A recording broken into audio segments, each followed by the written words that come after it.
Room went still before I even looked up. A chair scraped, a fork dropped, and then my grandfather's voice cut straight through the noise. You've been getting disability payments for years. Every face turned toward me. I felt the heat rise, the air tighten.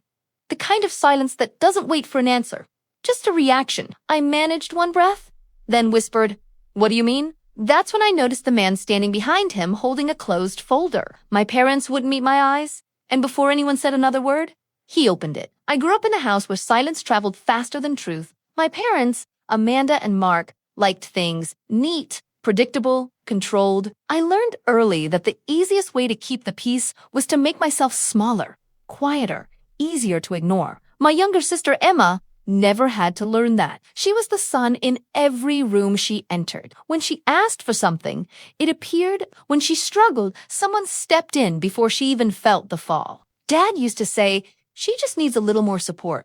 Support was the one thing I never seemed to qualify for. I remember the first time I felt the imbalance in my bones. I was 13, standing in the kitchen with a field trip form in my hand. The fee was $35. Mom barely looked up from the bills. "We can't do extras this month," she said. Minutes later, Emma burst in waving a flyer for dance lessons. Mom smiled. "Of course we—" Same week, same bills, different rules.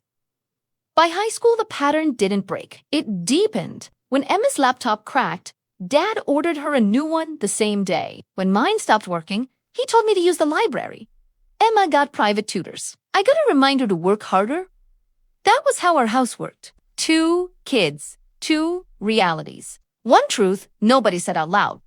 Then came the injury, a slip on wet tile during my part-time shift. My back never fully recovered after that. I moved slower. I learned to lift carefully. I kept receipts for every bottle of medication because I never knew when I'd need to stretch them. I showed Mom the first prescription once thinking she'd worry. She just sighed. "You need to be tougher." I responded. "Don't depend on anyone. Depend on anyone." That sentence became a rule stitched into everything I did. College made it worse.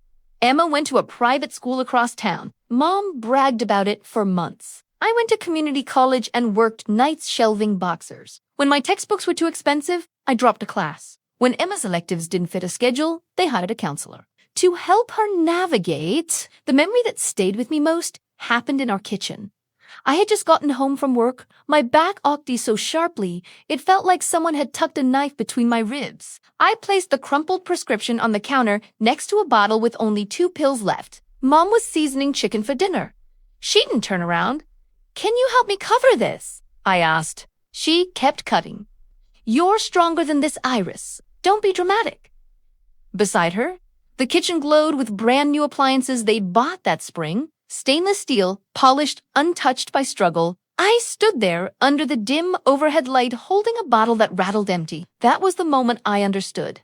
Effort didn't matter. Pain didn't matter. Need didn't matter.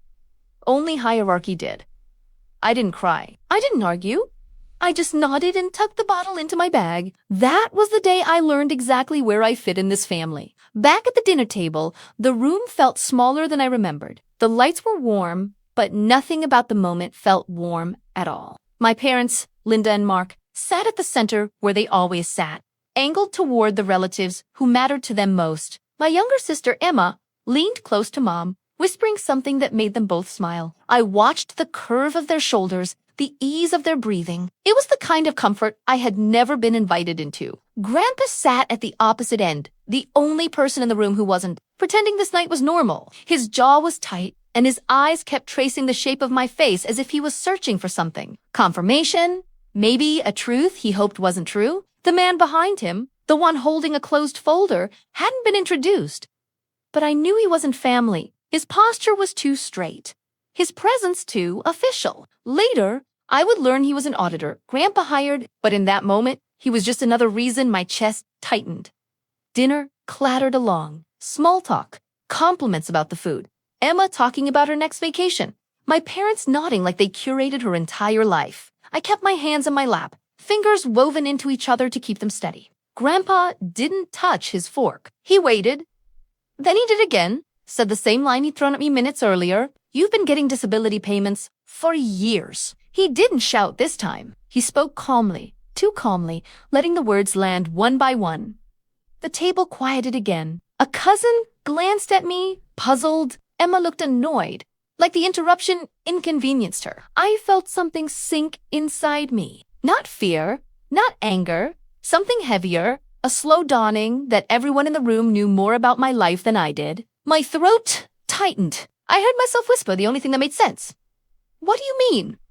Mom's fingers froze around her napkin. Dad stared at his plate as if he could fall into its reflection. Nobody answered. Not a single person. The man with the folder took one small step forward, and for the first time all night, I understood whatever this was. It wasn't a mistake. I excused myself before anyone could speak. No one tried to stop me. That was the strange part. You would think a daughter walking away from a table full of extended family after being accused of receiving benefits she'd never seen would cause at least one voice to rise. But nothing followed me except the dull hum of conversation, restarting the way people do when they want to pretend a scene didn't happen. The hallway outside the dining room was narrow and dim. A framed photo of my parents and Emma hung near the door, perfectly lit by a small lamp.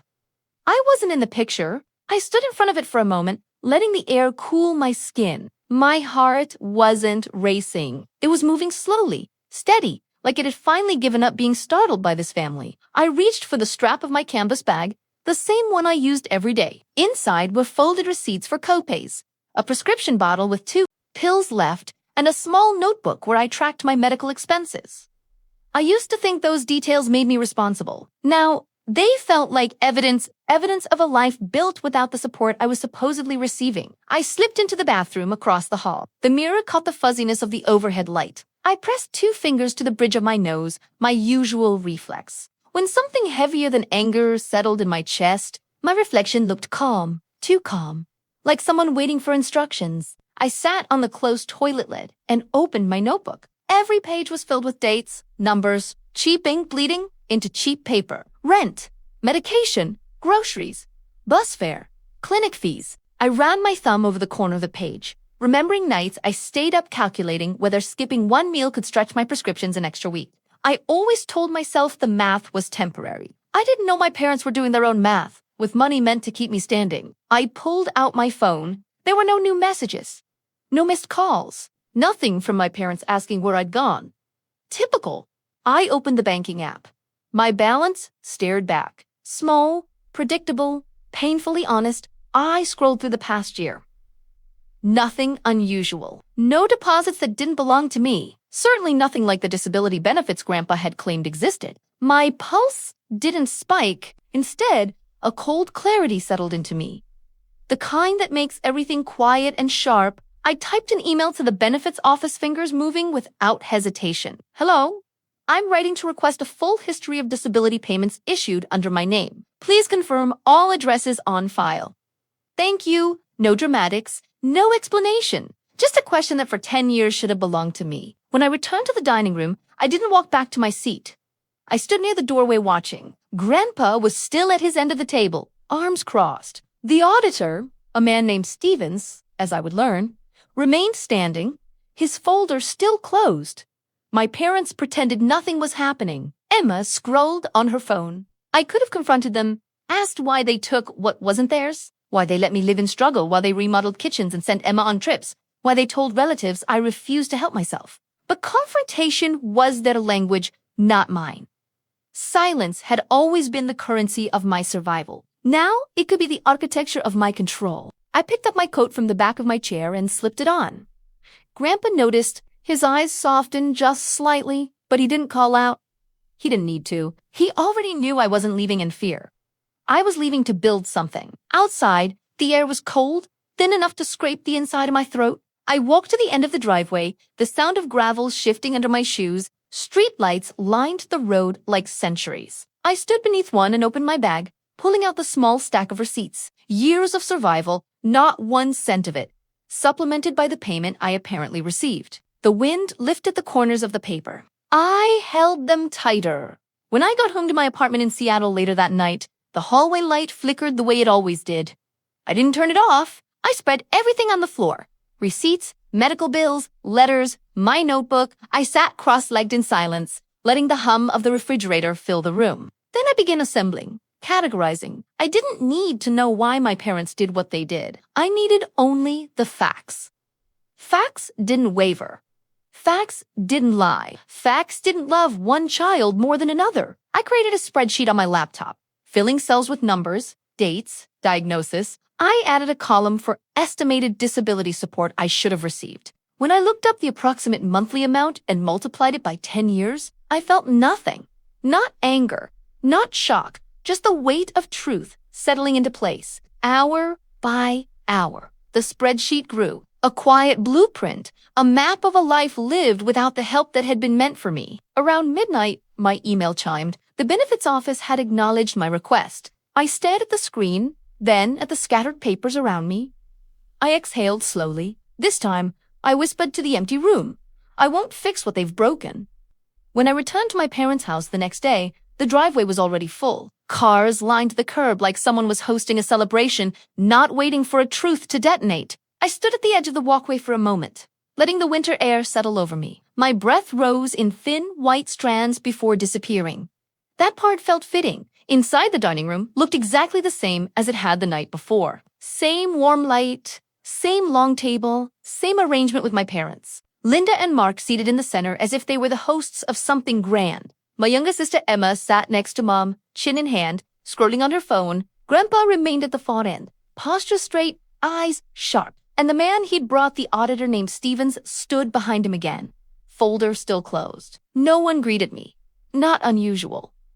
Stevens glanced at me with a subtle nod. Grandpa's jaw tightened, a silent signal between us that today wouldn't be like last night. Let's get this done, Grandpa said. His voice was steady, formal, stripped of the warmth he usually carried. It wasn't anger. It was authority, the kind I hadn't seen him use in years. Mom shifted in her seat. Dad, can we not do this right now? Iris is clearly... He raised one hand.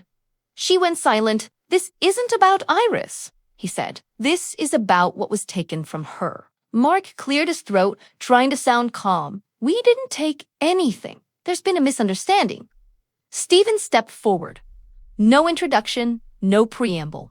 He opened the folder. The sound it made paper sliding against paper cut cleaner than any accusation. Inside were neatly stacked documents arranged by year, 10 years worth. He placed the first sheet on the table, a monthly payment column, under my name, under an address, my parents' address. He placed another sheet, another year, same pattern, same deposit, same signature, my mother's. Stevens tapped a line on the page with the end of his pen. These payments were issued to support Iris's medical condition, he said. Every deposit was rerouted to this household instead of her residence. Mom's face drained of color.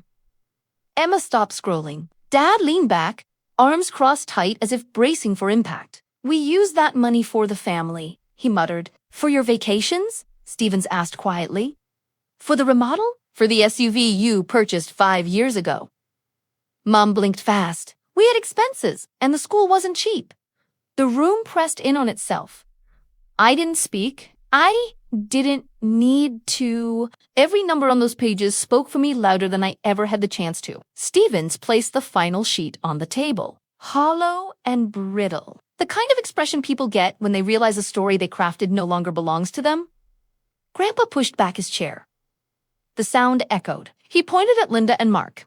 Anything to say? The question didn't roar this time. It landed cold and flat like a verdict. Mom's voice cracked. We thought she didn't need it. She's always been so independent. You told everyone she was irresponsible, Grandpa cut in. You let her go without medication? You let her work through pain so you could upgrade your kitchen. Dad looked at me, his eyes darting between fear and something like shame. We were going to tell you eventually when Grandpa asked. After 10 more years, silence filled the room. The kind of silence that doesn't ease, it tightens. I stood still, hands folded loosely in front of me. My canvas bag hung at my side. I felt strangely weightless. Not vindicated, not triumphant, just present.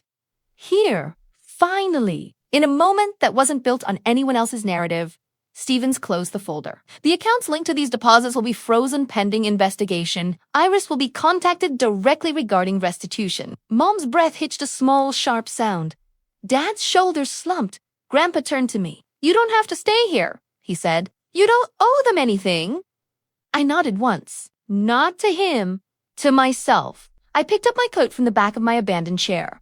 The fabric felt cool, familiar. I slipped it on, tightening the collar gently. No goodbye, no final words, just the soft scrape of my footsteps as I walked out. Behind me, the silence finally broke. Not with shouting, just with the sound of people realizing the truth had already chosen its side. Grandpa drove in silence, hands steady on the wheel, the road stretching ahead in long, dark lines. Streetlights slid across the windshield, cutting my reflection into fragments. I watched each piece of myself pass and disappear like I was shedding something I'd carried for too long. He didn't ask if I was okay. He didn't fill the car with apologies or outrage. He just let the quiet settle, the kind of quiet that doesn't demand anything. It felt unfamiliar, almost too gentle. When he stopped in front of my apartment building, he left the engine running. They won't touch another dollar, he said. Not one. His voice wasn't angry. It was final. I nodded, fingers brushing the canvas strap of my bag. Inside was the folder Stevens had handed me before we left, copies of everything. My name printed where it belonged. My address missing from every line. Proof of how easy it had been to erase me. I stepped out and walked toward the front door. The hallway light flickered overhead the same way it always did. But tonight, the flicker didn't bother me. It felt honest. Imperfect, but mine. Inside my apartment, I set the folder on the counter. The papers fanned slightly at the edges, catching the faint hum of the refrigerator. I thought of the kitchen I grew up in, the polished appliances, the bright lights, the empty bottle of medication hidden in my bag. I stood there, breathing slow, letting the memory drift without cutting. This time, the silence didn't feel like something pressed onto me. It felt like air. I finally had room to breathe. I kept the folder on my table overnight, untouched, its weight steady, its edges sharp in the morning light. Nothing in it asked me to forgive or forget. It only asked me to see things as they were. Boundaries aren't loud. They're the quiet places where you stop letting others write your story. If you've ever stepped away from a version of yourself someone else created, let this be your reminder. You're allowed to choose the truth that belongs to you and walk toward the life that finally fits. Because sometimes silence isn't weakness. It's justice wrapped in grace. Silent revenge.